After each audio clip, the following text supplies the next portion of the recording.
Hi everybody, Kat here. Welcome to my channel. Hope you're having a great day. First, I just want to say everything I'm about to talk about is my own opinion that I've reached through what I've read and what I've researched.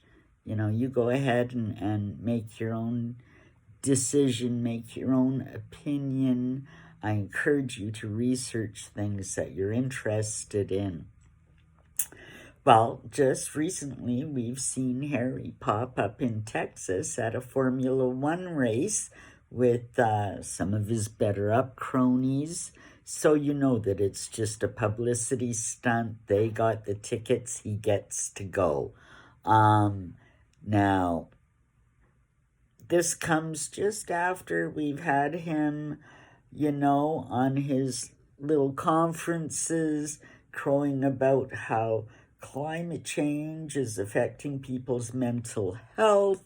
So, it's so tough to take that he and Meghan had to go on a holiday to an exclusive Caribbean island, which, is pretty much been proven whether they were there or not is almost a moot point. What we got was more photoshopped pictures. That's all they do. But nonetheless, gallivanting around the globe on private jets, while lecturing us on climate change. That's just typical. Well, he's popped up in Texas, Formula One race, and sport racing, car racing, that has to be, the emissions, the gas, the, fossil fuels, everything wrong with his so-called sensibilities that he's so impassioned about. If it were so, he wouldn't be attending an event like that. He would be calling for its demise, just like he calls for the demise of free speech on the internet, because he doesn't like any negative comments directed at him or his wife. So that's what he's all about. Now, I don't know if you're familiar with the site Crazy Days and Nights, which is run by the anti-lawyer. He's got his own podcast anyway. There was a recent post there that said that Harry's doing everything he can not to go back to California. Like, this is why he's off in Texas, and who knows, he does not want to face what's happening in California. And according to anti-lawyer, it sounds like he believes that a split between Meghan and Harry are imminent, as he compared these actions to J-Lo and her husband before they split, the last time. So, yeah, who knows? But Auntie's been right more often than not, especially about these two, Meghan and Harry. So is a split in the works? Well, there's also rumor that Harry is looking for a British property. Now, because we know the last time that he was in Britain, he wanted to stay at one of the palaces, and he was told no, because you have to apply to stay at one of the royal residences, at least, I don't know what it is, a month or two ahead, something like that, which he's never had to do before. But this is, so the last time he was in town, he stayed at a hotel, I believe. Now, there's rumors, and could this be part of the split? He's coming back to Britain, maybe to establish himself.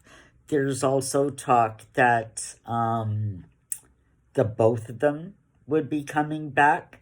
Now, on a recent episode just this morning of Talk TV with Mike Graham, Ingrid Seward, I believe she's the editor of Majesty magazine, she said she doesn't believe that rumor necessarily, because she doesn't think that Meghan would ever come back to Britain, even on a temporary basis. Like, she does not want to be here.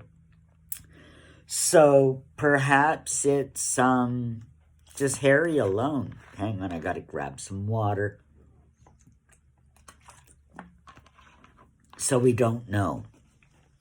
But now, one thing that is interesting, we do know that even though Harry and Meghan have been demoted by position on the royal website, he still remains as a counselor of state. Now, which means that if at any point King Charles became incapacitated and had to have others take over and make decisions for him, Harry potentially could be one of those people. There's also Anne and I think Edward's. Surprisingly enough, Andrew is still on there as a counselor of state. And for years, the public has been calling for Andrew and Harry to be removed as counselors of state. They don't want them to have anything to do with the workings of the monarchy itself. Now, supposedly one of the requirements for a counselor of state is to be a resident of the UK, which would, I think, make a certain amount of sense for Harry to be looking for, a home base in the UK. Even if he's only here once in a while, they kind of need it. If he's going to be planning to spend any time here. Now, technically, his own private property would not be covered by the same level of security as a royal residence would, say, if he had apartments at St. James Palace or something like that. So those implications for his security, and we know how over the top, overblown his thoughts are on that. That's another consideration. But really, how they say, oh, well, the palace isn't going to pay for that. The monarchy's not going to pay for his security. The government's not going to pay for his security. I bet my bottom dollar that Charles is paying his security, such as it is. And I don't think that will change. I think no matter whether they're in California, whether he's in Britain, no matter what happens, and even after everything he's done, Charles will continue to fund him. Because you see, Harry does play an important part in the whole scheme of things. The rest of the other principal royal family members do as well. Harry may not be a member of the World Economic Forum, such as King Charles and Prince William are. He may not be, a bona fide member, but he is still operating under the agenda. You betcha. Climate change, limiting people's free speech. These are things that are coming directly from the World Economic Forum and filtering down to everybody. It's part of the agenda if everybody's doing it at the same time. We have almost identical bills in government in Britain and Canada surrounding free speech. We have similar carbon goals and limitations, 2035, kind of as Britain and Canada and the United States even, do. Limiting resources. Everybody needs an electric car. We've got to get gasoline, car off the road, and climate change, and we need to limit this and that. It's all part of the agenda, and you can tell because all of the developed nations are doing the same thing, saying that you can turn on British news, you can turn on the BBC, you can switch the channel, turn on CBC, the Canadian state broadcasters, they're saying the same thing. And that even goes to the Israeli-Hamas conflict going on right now. All these countries have come out and said they side with Israel, yet the BBC and the CBC, neither one of them will come out and say that Hamas is a terrorist organization or these were terrorist acts. You know, they won't call them a terrorist. Yet, in both countries, there's bills in and promises if Labour gets in Britain, if such and such happens in Canada, if this bill goes through, well, if you misgender somebody, you could go to jail for 2 years. Can you imagine? Yet you can shoplift. I work in retail, and the shoplifting is out of hand, and the police do nothing about it. If you see somebody shoplift, you're not allowed to intervene. You're not allowed to stop them. Even more, those security tags that they have on garments, some spew ink if you try to get them off, some there's a sensor at the door that'll beep if you try to walk through, and it's, well, we were told to stop using them for health and safety reasons. That's right. In this woke society, when you're snapping them onto a garment, you might prick your finger, and we can't have that. So we've got to get rid of security tags whatsoever. Absolutely. And in Canada and in Britain, you hear it every day. You watch any news channel on YouTube, and you hear about it every day that, shoplifting has gone through the roof. And it's, partly, yeah, the economies are both in the toilet, but it's not just that. Because there's always going to be an element of society. If they can do something, they will. And so, yeah, it's off the chart. And when you look at the agendas the governments are pushing, what's happening in every country? Our state broadcasters won't castigate Hamas for the atrocities they've done. And in Britain and in Canada, there's huge pro-Palestinian protests in the streets every day that the police are scared to get involved in, Now, the Palestinian people, I don't want to see them hurt any more than I want to see anybody else hurt. Hamas is the problem. Hamas is the organization, and they've got that community of people tied up. The poor people. But it's the government. They're a terrorist organization, and they must be dealt with accordingly. My opinion.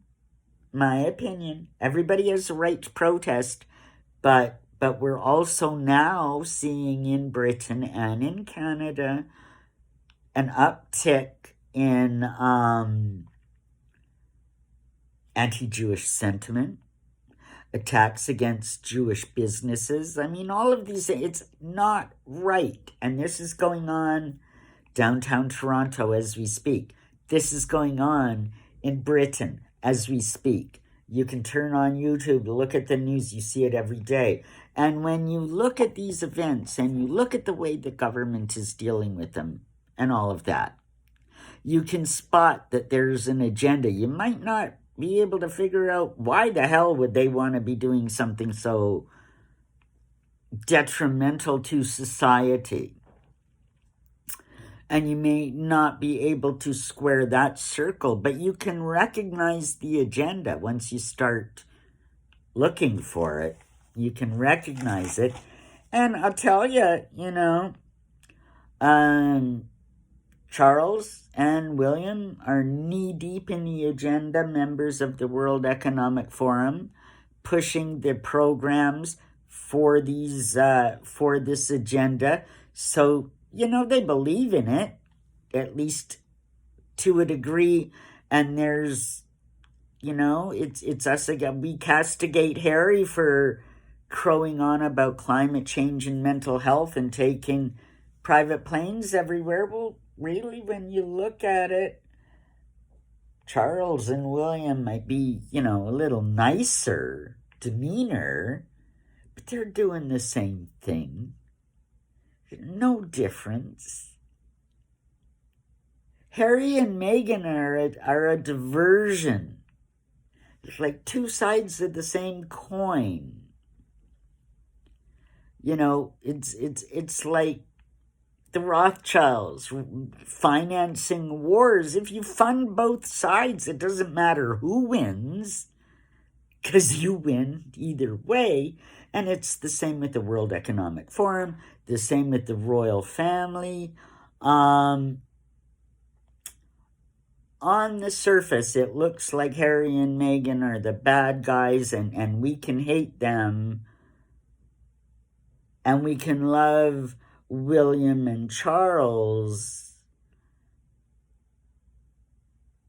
And when you have that kind of a diversion right on the surface, it prevents you from looking deeper to see what's really going on. It's like, look at my left hand, and you don't see what the right hand is doing. It's a magician's trick, and this is how governments work. This is how people like the World Economic Forum, World Bank, World Health Organization, all these non-elected elites that run the world. This is how they operate. And Harry and Meghan and the rest of the royal family, they're all participants in the trick.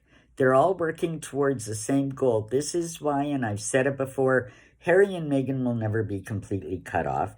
Harry and Meghan will never be completely unfunded or unprotected by the royal family. There's always going to be this conflict. And it works like a charm as a great diversion against what's really happening.